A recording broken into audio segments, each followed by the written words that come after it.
you talk about these big headline numbers by the S&P, 14% over whatever time period, et cetera, these are not the numbers most people are realizing, right? In our 401ks and even our money managed accounts, like our managed brokerage accounts with Charles Schwab, Morgan Stanley, and our 401k plans and other employer-sponsored plans like that, those plans usually do not meet the benchmark index like the S&P's performance. They just don't. And we could put up some references to prove it. But I mean, this has been long studied that between all the fees you pay to your advisors and they're trying to get a little too clever and beat the index by buying high and selling low, they actually end up doing the opposite sometimes. And before you know it, they're underperforming those benchmarks.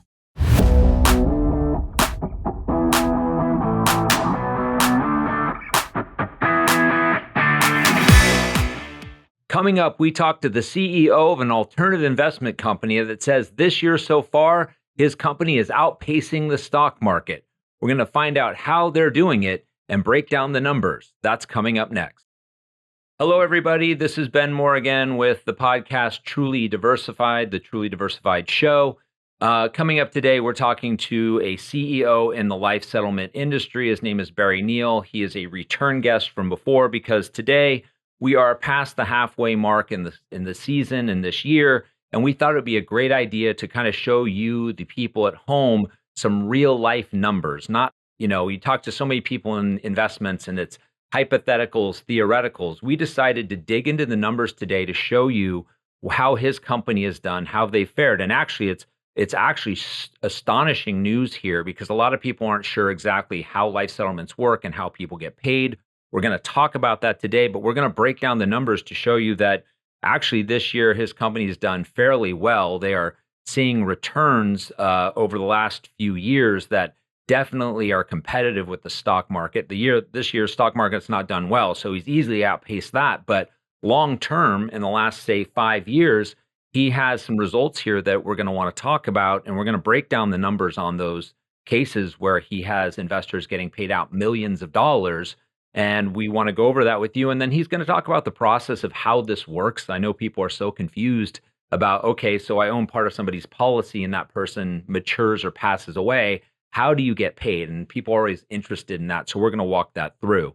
Plus, he's got a breaking news also that he's got a policy that just recently matured. He's working on that for his clients. I think it's a payout of more than $3 million on this case.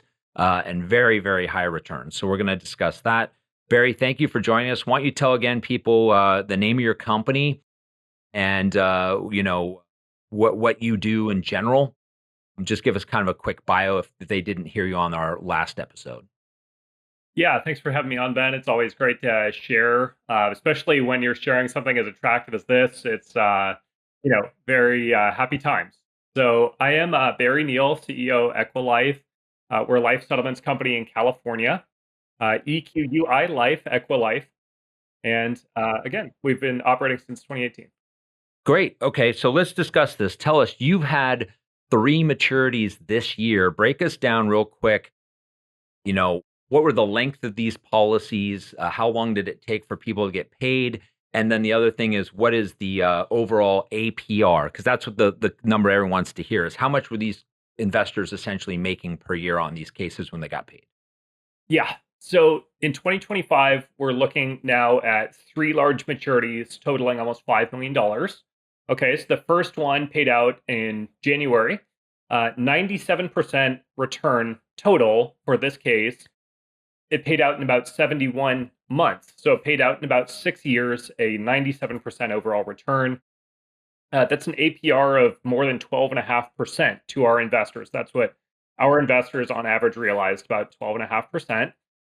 Then the next one to pay out was about April. It's paid out about $775,000. That was a return of 35%, paid out in about 38 months, so just over 3 years. That's an APR of about 10% realized by our clients, annualized return of 10%. And then, like you say, Ben, the one we're just so excited about to be working on now and hopefully able to pay out within about 4 to 6 weeks is a $3 million maturity. 108% return total, paying out in an estimated 49 months or so. So about 4 years to pay out a 108% return overall. That's an APR of more than 20% I'm expecting for our clients. Okay, great. So just to reiterate on that, folks, if you haven't heard, he has a current case they're working on where they will be paying investors relatively soon. And you heard that right. That's not an overall return. His clients on this deal, they were in it for how long, Barry? About roughly 4 years, roughly just years wise. About 4 years. Somebody gave Barry money 4 years ago, trusted his company. What can you do for us? And 4 years later, he's going to give them a check. And that money made 20% compounded with Barry's company over those 4 years. Phenomenal returns. Now, Barry, you and I talked about this. We did a kind of a pre-interview the other day. So I decided to kind of do my own homework. So these are mine. These aren't exactly my numbers, just, kind of basic math. What I was able to do, because if you're at home, you go, okay, we're hearing 10%, we're hearing 12.5, we're hearing 20. Amazing numbers, right? Double digits. Trust me, as an investor, if you're making double digit annual returns, you're doing extremely well. But how does that compare to the stock market? So we kind of did our kind of pseudoscience here. And what I did is I went back during those time frames. What if Barry's clients didn't invest in this, didn't understand being truly diversified, didn't look at life settlements and alternatives, and just said, you know what, I'm just sticking with the stock market. So a great indicator, I think anyone would agree, is the S&P 500, right? So we went to the S&P 500. If you're not familiar at home, it's an index fund that is tried and true. It's kind of like the most ABC thing you could do with your money is stick it in the S&P 500. And we went back over those timeframes on each of them, Barry, and the numbers are comparable across the board. So we blended the numbers together, kind of saying, okay, well, what if you just had these three policies and you got paid, or you were over here and you had the S&P? And I can tell you the numbers here is the S&P tracks at about 13% over the time period blended. That's a really good number. So the stock market has done well. We never sit here and tell you that the stock market is garbage because that's just insulting. Most years stock market's going to be good, but that people have too much money in the stock market because when it doesn't go good, you have a problem, right? It doesn't go well, you've got a problem.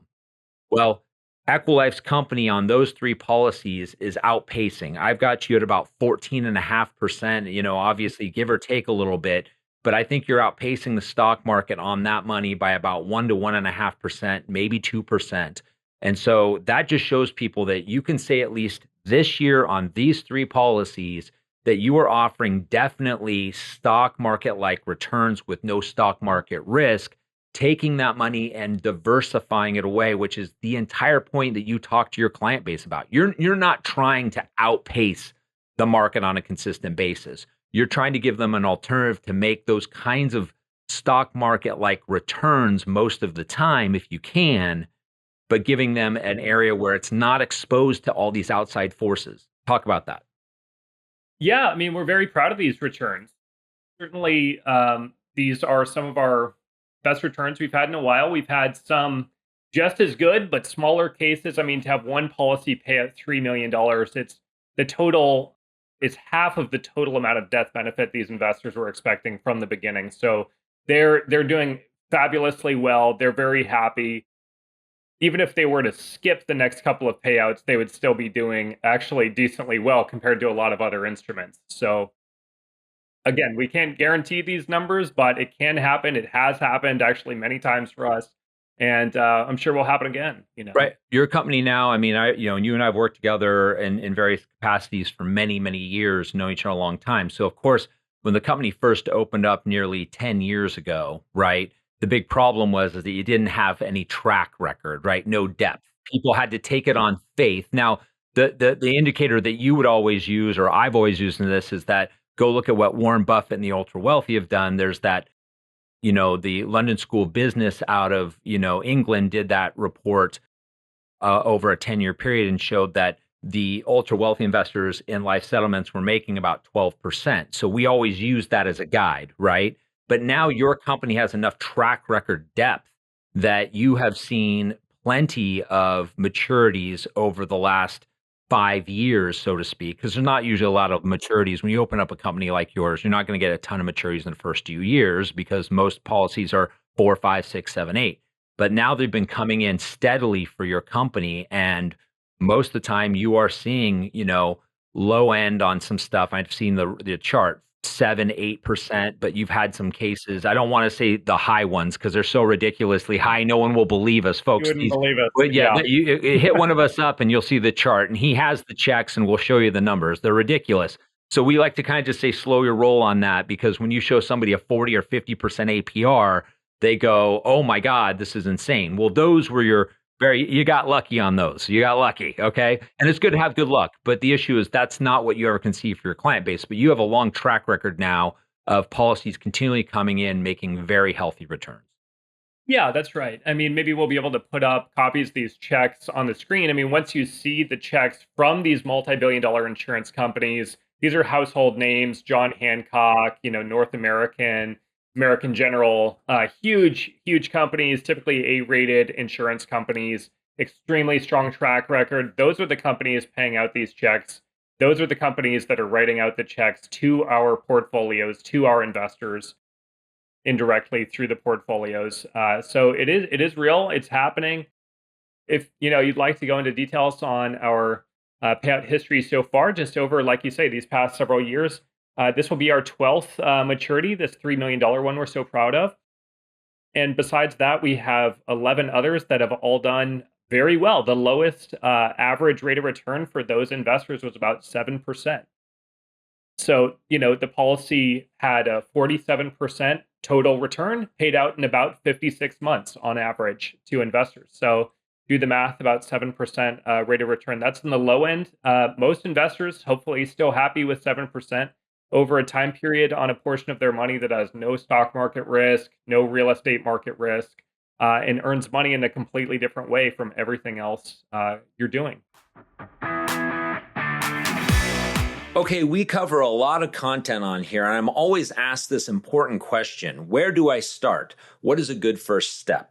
Well, if you're looking for a way to diversify your retirement away from market volatility and still get competitive returns, I want you to watch this free on-demand training. In under 30 minutes, I will walk you through the exact strategy that smart and wealthy investors like Warren Buffett have used for decades, and they do it by investing in what's called life settlements. We'll break down how this works, real case studies, and how you can add this market-independent asset class to your portfolio without having to lock it up for 10 to 15 years in some low-performing annuity. You will learn how to build stable, predictable growth and, yes, get true diversification, especially in today's uncertain environment. All you have to do is go to lifeassetllc.com/webinar. Again, that is lifeassetllc.com/webinar, or you can click on the link below here and watch it now. It is completely free, and I think you'll find it will be a game changer on how you think about investing for your retirement. Okay, now let's get back to the show.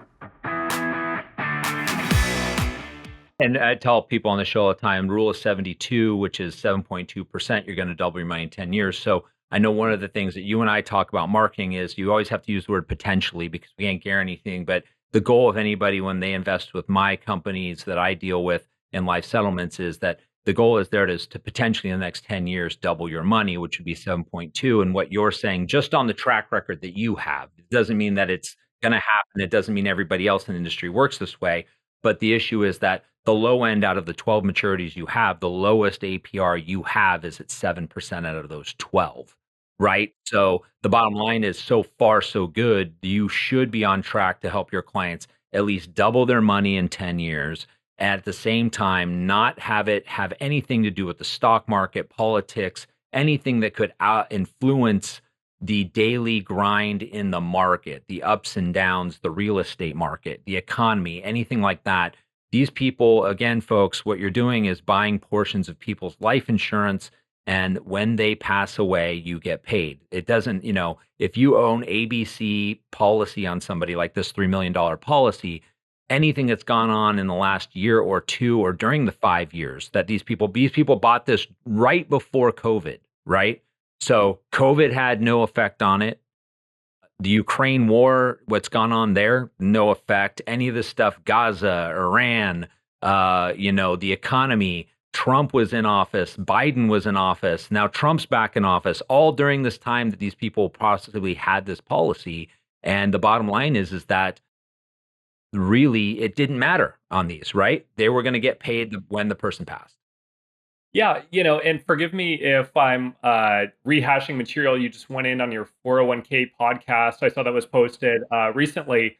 But when you talk about these big headline numbers by the S&P, 14% over whatever time period, et cetera, these are not the numbers most people are realizing, right? In our 401ks and even our money managed accounts, like our managed brokerage accounts with Charles Schwab, Morgan Stanley, and our 401k plans and other employer sponsored plans like that, those plans usually do not meet the benchmark index like the S&P's performance. They just don't. And we could put up some references to prove it. But I mean, this has been long studied that between all the fees you pay to your advisors and they're trying to get a little too clever and beat the index by buying high and selling low, they actually end up doing the opposite sometimes. And before you know it, they're underperforming those benchmarks. So,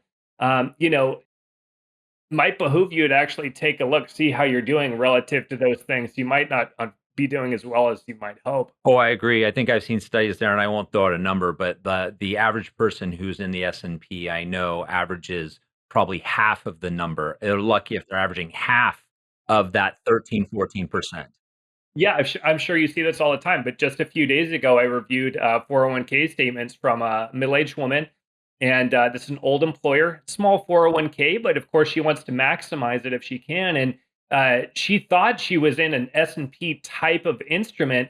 And guess what? She had done less than 7% over a period where the S&P did, more than double that. Sure. Agreed. So again, let's go over this. You've got 3 policies this year, right?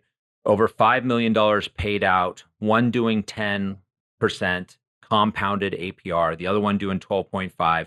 You're in the process now of another one that's going to probably come in a matter of weeks, and that will probably settle out somewhere around 20%, right? That's where you're at.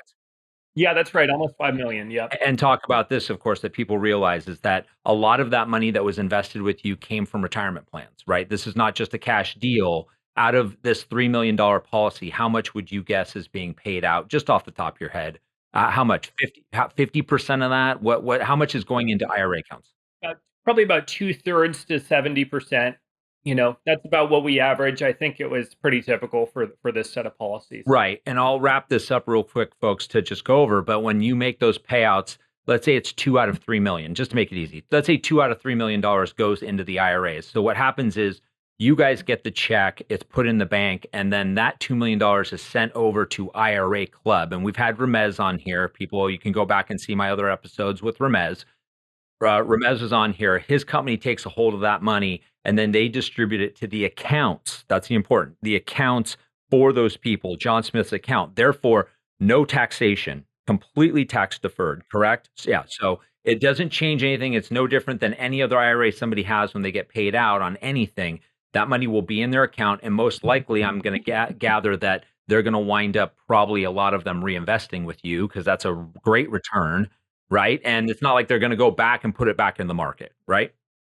Yeah. Oh, I expect a high reinvestment rate. I mean, these investors have all been paid out before, and we had a high reinvestment rate then. I mean, there's a reason they're allocating a certain portion of their investment accounts to life settlements. And I think they want to keep that going, especially returns like this is not going to change their mind about that. It's not going to discourage them. I would imagine a lot of these people were testing it out, right?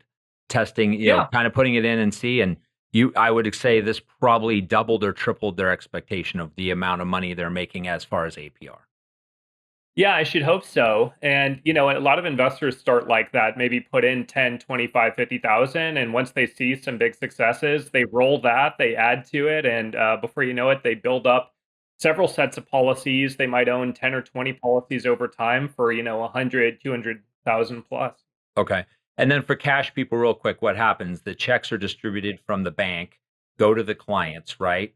And so they get the check, they cash them, and then the taxes next year, that's what you hit them up with, a K-1. Is that how you guys do it? I mean, okay. Yeah, it's a Schedule K-1 form. So even if you're prepping your own taxes, honestly, it couldn't be simpler. There's this box that tells you what amount you should owe capital gains taxes on. Of course, if the maturity took longer than 1 year, like in this case, you're talking long-term capital gains taxes, basically the most favorable kind of tax treatment you could expect for an investment like this. Right. I can say, I mean, I've been in this industry 20 years. I think I've had one person ever argue about how it was taxed, and I wound up, because it was such a pain in the butt, I finally paid the CPA to sit down with the guy, and the guy never came back and complained again. So I think he realized I was right. So yeah, I will say this, that I've never had maturities that I've dealt with, and I've dealt with your company, have been seamless, very easy. The money's sent into the IRA, bing, bang, boom, done. And then people get checks and we're good to go. So, well, Barry, that's amazing information. We'll have you back again soon after maybe this payment gets paid out. We can sit down, because I do want to talk to you next time coming up of what that process is. And then also maybe delve into people understanding the process of the medical reports. Like, how do you, it gets a little ghoulish for people, of course. But as I say, we're not going to buy a car without looking under the hood, and you're not going to buy a house without having an inspector go in. So you can give us some inside information on how that works, because I think it's a lot more scientific than people think, right? Yeah. I'll love to talk about it. It sounds great. Okay. Well, Barry, thank you for joining us. Everybody, there it is again. You wanted real numbers. We gave you real numbers. $5 million paid out to investors from Barry's company, Equalife. If you want information about his company, you can go to equalifellc.com. It'll also be in the show notes. And of course, if you want to reach me, you can reach out to us at lifeassetllc.com. Again, that's lifeassetllc.com. And both of those will be in the show notes. I want to thank you so much, everyone, for joining us. Hopefully that clarified it. As you see, great returns with Barry's company. And this is why we tell people to continue to look outside the box, outside the stock market, and finally look at things like life settlements so that you can be truly diversified. Until next time, we'll see you then. Thanks, Ben.